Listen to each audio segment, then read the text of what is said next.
La ilaha illallah Muhammadul Rasulullah.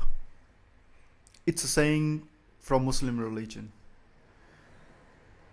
What this saying literally means is the first half, La ilaha illallah, means there is only one God.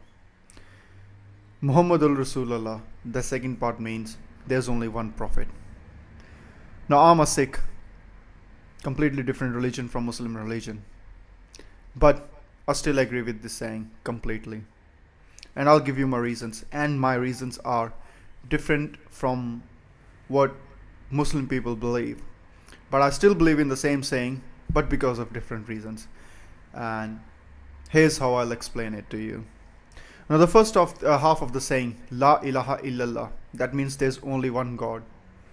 I agree, and I'm sure everyone who believes in God will agree that there is only one God.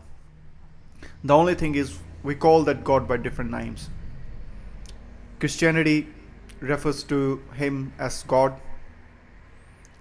He's called Jehovah, Yod-He-Vav-He by Jews, Allah by Muslims, WAHEGURU by us Sikhs, and BHAGWAN or Ishwar by Hindus. So it's the same God, but it has got different names. Now why the different names for the same God?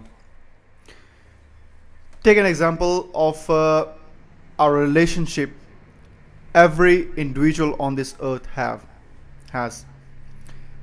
The relationship with parents. Everyone has a mother, everyone has a father. But depending upon our mother tongue, we may call them by different names. For example, in English, mother and father could be called mother and father, mummy and daddy, mom, dad, mama, papa, so on and so forth. In Hindi, they are referred to as Ma and Pitaji, or Ma or Baba. And in Punjabi, we call them Bebe, Bapu, or Bibi, Bapu. And in Urdu, it's Ammi and Abba. So the relationship is the same. Everyone has a mother and a father. But depending upon our language, we call them by a different name. But the thing is, an apple by any name is still an apple. And that's the thing. When all the religions developed, there was no means of communicating ideas.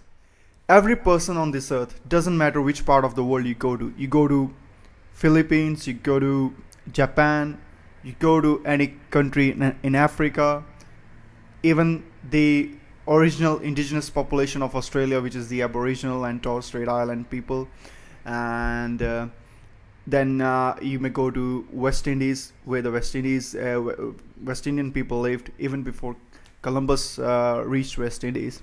And doesn't matter where you go or where you went, people everywhere believe that there is a supreme power above everyone else which controls everyone, and they all knew that that power is God. The only thing is they all have had different languages and different cultures and traditions, so they call that supreme power by a different name and pray to the same power in different ways. Now think of today's world. I'm making this video in Adelaide, and as soon as I'll post this video, anyone in any part of this world who knows that I've posted this video will be able to access this instantly. The knowledge spreads just by a click of a button, just like that. But that's the thing. In olden times, there was no means of communication. The idea about God and religion that one particular group of people had, there was no way of spreading it quickly enough to other parts. So basically, every human population developed its own God and its own religion. And ever since the religions have been developed, we have been fighting with each other. But anyway, the bottom line is that there is only one God. The only thing is we call him by different names and we pray to him differently because our customs, traditions, and the name for the God developed individually for each set of population. That's why so many names of God and so many ways of praying to the God. But the bottom line is, it's still the same God. The second part of the saying is, Muhammad ul Rasulullah, which means that there's only one prophet. Now, I agree with that as well. Now, even though in Muslim religion that means that there's only one prophet, which is Prophet Muhammad, but the real thing is, the real truth is that there has never been more than one prophet at a time on this earth. The way I look at it is, first, God realized that we human beings are doing things wrong. So he came in the form of an ordinary human being named Ram. He came to the earth, lived among us as an ordinary man, and showed everyone the way we should live and the way we should do things. Nobody heard him. Or people heard him but subsequently forgot. God came back again on this earth in the form of a human being. He went by the name of Shri Krishna. He told everyone, I am God and this is how I want you to live. We still didn't listen to him. Or we did and forgot. God again came to this earth. This time he told us he is the Son of God. He was called Jesus Christ. He told everyone this is the way we should live. None of us heard him. Or heard him and forgot. But God didn't give up on us. He came back again in the name of Prophet Muhammad and told everyone, I am the Prophet of God and this is how everyone should live.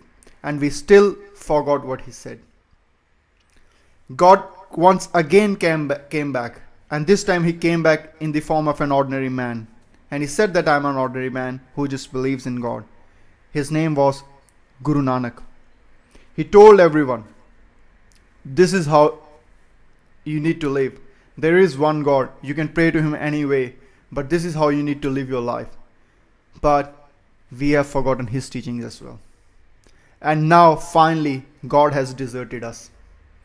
He came as an ordinary human being, lived like us among us. We didn't listen to him. He came, told us that he is God. We still didn't listen to him.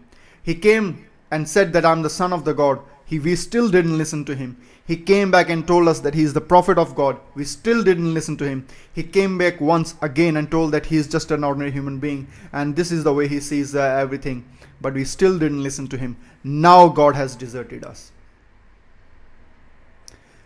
We people fail to realize just one simple thing, that there has never been more than one prophet at a time on this earth. And the only reason is there is only one God. So that's why every time he comes to earth, it's only one prophet at a time on this earth. When there was Gautam Buddha, Jesus Christ wasn't there. When Jesus Christ was here, Prophet Muhammad wasn't here. When Prophet Muhammad was here, Guru Nanak Dev Ji weren't here. It's always one prophet on this earth at a time, because there's only one God. And that's why I agree with the second half as well, that there's only one prophet. Now the question is, do we still have a prophet living amongst us, or has the God finally deserted us? I believe God has deserted us, but then who am I to say? There may be a prophet living among us who is not telling us that he is the prophet, simply because he wants us to kill each other so that a new world can be created. Anyway guys, I'll leave it up to your better judgment to decide if what I'm saying is right or wrong. But yes, I agree. La ilaha illallah Muhammadur Rasulullah. There's only one God and there's always been only one prophet at a time. Thank you.